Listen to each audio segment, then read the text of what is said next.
আপনারা জানেন যে মাওলানা ভাসানী সেতু কিন্তু গত 2 দিন আগে কিন্তু এখানে উদ্বোধন হয়েছে। আমি এই মুহূর্তে এখানে অবস্থান করছি। আপনারা যদি একটু দেখানোর চেষ্টা করি, আপনারা নিশ্চয়ই লক্ষ্য করবেন, আমার ক্যামেরার মাধ্যমে আপনাদেরকে দেখানোর চেষ্টা করছি। যেমনটি লক্ষ্য করছেন আপনারা, আমি কিন্তু এখন সকালে অবস্থান করছি। এখানে কিন্তু স্থানীয় লোকদের কিন্তু এবং অনেকেই এখানে ঘুরতে আসছেন এবং সকালের যে স্নিগ্ধ বাতাস তারা কিন্তু নিতে ছুটে চলে এসেছেন এই সেতুর প্রান্তে।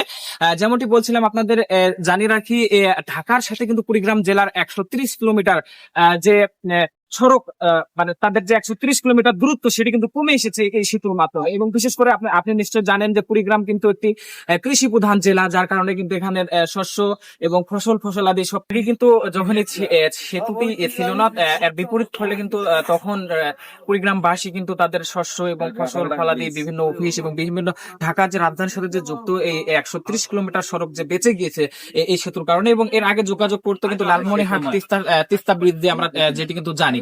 তো এখানকার স্থানীয় লোকদের সাথে আমরা কথা বলেছিলাম, তারা কিন্তু আমাদের জানিয়েছে এই সেতুটি হবার ফলে কিন্তু তাদের অনেক ধরনের সুযোগ সুবিধা হয়েছে, যার ফলে কিন্তু ঢাকার সাথে চিলমারে 130 কিলোমিটার সড়ক ব্যবস্থা সেটি কিন্তু দ্রুত কমে এসেছে, যার ফলে কিন্তু তারা রাজধানীর সাথে এবং খুব সুন্দরভাবে তাড়াতাড়ি যাতায়াত করতে পারবে। এবং এর পাশাপাশি যদি আপনাকে জানিয়ে রাখি, এছাড়াও কিন্তু এখানে সুন্দরগঞ্জের সাথে কিন্তু এবং কুড়িগ্রামের সাথে, কুড়িগ্রাম এবং গাইবান্ধার মধ্যে কিন্তু সরাসরি সড়ক পথে যোগাযোগ ব্যবস্থা হয়েছে, যার ফলে কিন্তু এখানকার স্থানীয় মানুষ তারা কিন্তু অনেক আনন্দ উচ্ছ্বাসিত এবং অনেক খুশি বলে আমাদেরকে জানিয়েছিলেন। তো কুড়িগ্রাম এবং গাইবান্ধার হরিপুর তিস্তা ব্রিজ থেকে মোহাম্মদ আল আমিন, ডেস্ক রিপোর্ট, কুড়িগ্রাম সংবাদ।